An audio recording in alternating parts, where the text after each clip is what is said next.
Hello and welcome to another episode of the SMEFocus show, brought to you by FactoryNOW TV.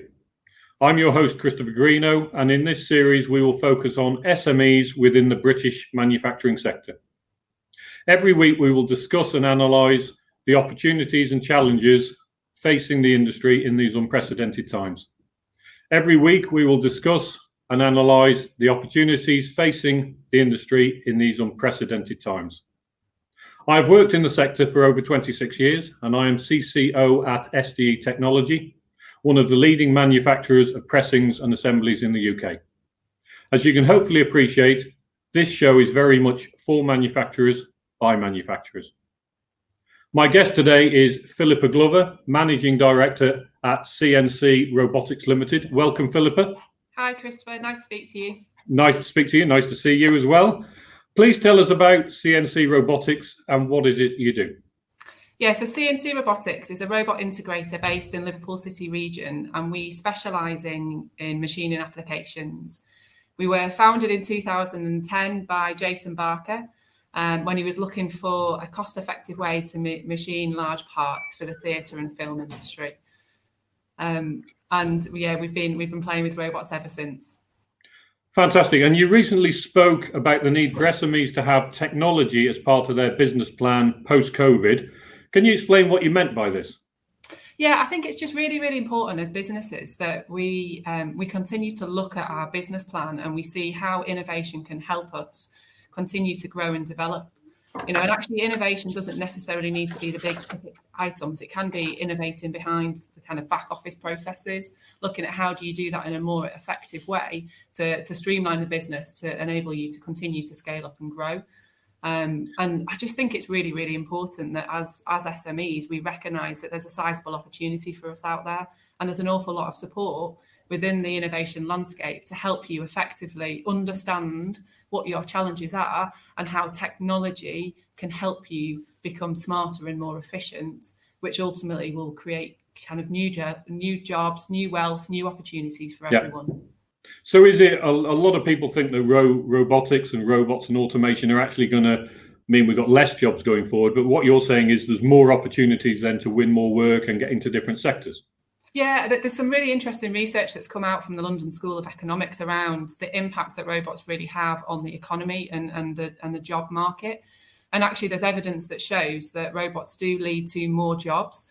And what we see through our clients is that actually none of our clients use robotics in a way to replace their workforce. What they do is they use them as a strategic tool to enable them to upskill and grow their existing workforce, which in effect enables them to continue to drive and grow and actually be more innovative. So we've got one of our clients is a company called Carbolite, and they invested in a CNC robotics system back in 2019. And as a result of that investment, they were able to increase cutting speeds by 8 times, which was absolutely phenomenal from an output compared to their existing traditional flatbed routers. But it also enabled their design team to be able to be kind of more innovative into their approach around how they design their industrial lining. So actually it enabled them to not only produce more, but in a more effective and safe way, but also unlock new innovation potential that enabled them to further grow their market. And that's just one example of I suppose, how robotics can help a business. And, there's lots more out there. And you said about working with the design team. So then the design team have to learn, you've got robots within the process then. So they're having to learn that new process, and that unlocks fantastic opportunities for a business. Yeah, and I think that's what innovation is all about. It's enable you to look at the world in a different way. And the technology landscape is constantly changing. So actually, as leaders and individuals within businesses, we really need to be aware of what's going on and have our eyes and ears constantly open to see how new technology or new ideas can help us grow as individuals, but also grow as companies. And I know, for me, I do. A lot of research behind the scenes. I'm a lover of Twitter and LinkedIn and, trade magazines to help me keep abreast of the latest technology.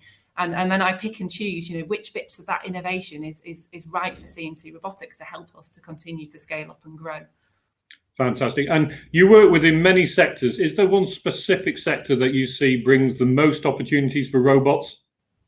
Yeah, I think that's a really good question, because actually within the UK, we're really behind the number of robots that other countries have deployed. So we're kind of playing catch up across all industries.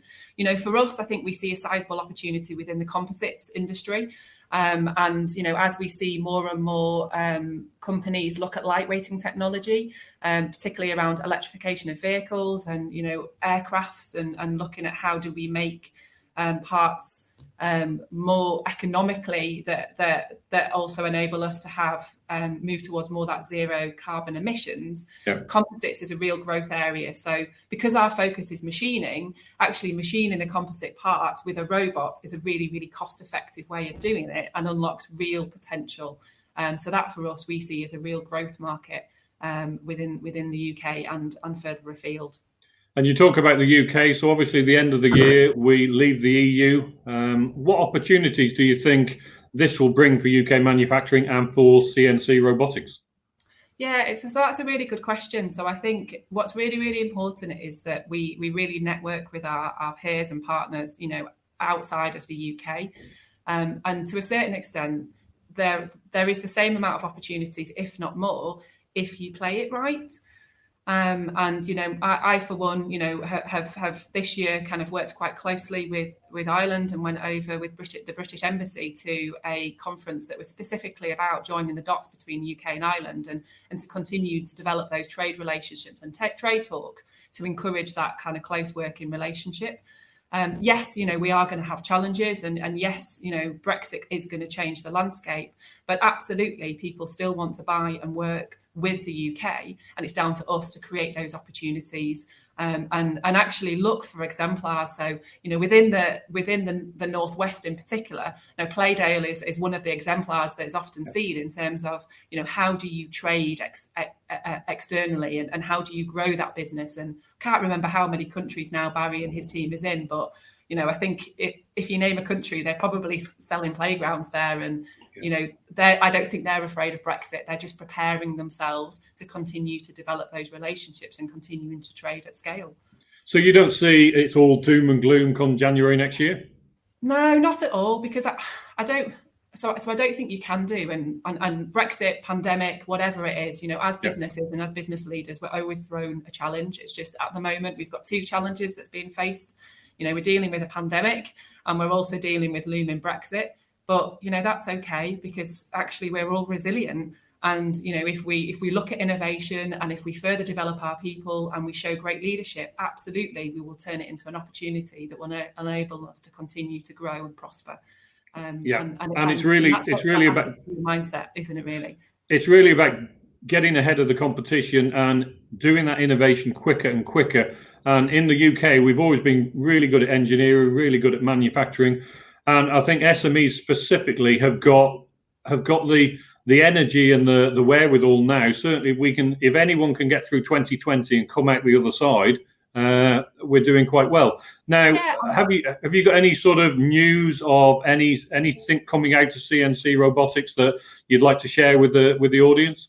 Yeah, and I think, you know, we talked about innovation, didn't we? And actually thinking about, you know, seeing things as opportunities. So during the, you know, the peak of lockdown, we actually worked with a consortium which was led by Carbon 360 and included FAR UK, Bitres and Composites Integration and ourselves on a project proposal for the niche vehicle network, and we have been awarded that project. So that is further developing the Acrim wheel to take that to production readiness level. You know, that is a grant-funded project to really try and drive and push innovation within the composites industry. You know, that's something that, you know, absolutely we could do as small businesses working together to effectively drive and push the boundaries of innovation. You know, that wasn't something that we were afraid to do. And, you know, we've got a great consortium team. And I would encourage any businesses out there that see any opportunities through the Industrial Strategy Challenge Fund or any other funding gateways to apply. You know, there's help and support out there to help you to do that. And, you know, we've got a great project. We're working with great partners, and it's going to be really exciting to see what the output is going to be for all of those partners next year when we finish that project. So that's really exciting news, and that's sort of breaking news here. But good for your business, good for the consortium, but good for British manufacturing in general. Yeah, absolutely. Because all of us will use that learning and knowledge that comes out of that project and apply that to other real life challenges that industry have to ensure that we continue to push the boundaries of manufacturing and support making products as effectively as we can. And do you think the UK government are doing enough of that sort of funding and that technology investment? Because come January next year, we're leaving Europe. We're standing on our own 2 feet, so to speak. Do the government need to do more to innovate, more to help SMEs? I think we always need to do more, and I'm quite lucky and fortunate to sit on the Industrial Strategy Challenge Fund Manufacturing Made Smarter, even though it's a mouthful, advisory group, and I sat on there as the SME representative, and through that group they've just announced some significant funding which is available to companies up and down the UK to really help and drive innovation. Yes, more money is always needed, and there are some great people both regionally and nationally who are really driving and fighting for additional support for the manufacturing community, and there is a lot of support out there. I think UK government is listening, and we've got some great champions with the likes of Make UK who continue to fly the flag for manufacturing and ensuring that SMEs our voices are heard. And I think we're really lucky as a small business, our voice is heard, and we're able to fly the flag for SMEs and really help try and fight and share our concerns or our challenges with some of these funding opportunities. But yeah, there's lots. I think that, Chris, people can always criticize it and say there is never enough, but actually there's an awful lot of support out there. And sometimes what's really difficult is knowing how to navigate it. And that people will often be quick to criticize that there isn't support, but it's maybe because they haven't found the right guide that can help them figure out, how do they unlock that funding opportunity and help bring that into their business. But it's good to hear. I mean, you do a lot through social media, you do a lot of supporting UK manufacturing. And it's great to see that people like you are making a difference. The Made Smarter campaign, and congratulations on the funding. Sounds absolutely fantastic. Yeah, thanks, Chris. And do you know what? We couldn't do it without the whole team. So the team here at CNC Robotics is extremely dedicated and passionate and really care. And they are fundamental to everything that we do as a business, helping our clients. So we would be nothing without our people. Fantastic. To end on that note, thanking your people. Thank you, Philippa. Great to talk to you. Yeah, thank you. Thanks, Christopher. Bye. Thank you. That brings us to the end of another show. Thank you for watching, and I look forward to meeting more of our brilliant SME manufacturers next week. If you'd like to get in touch with the show with a comment, a suggestion, or to appear on a future episode, please email us tv@mtd.media. So from me, Chris G at SDE, goodbye. Thank you for watching.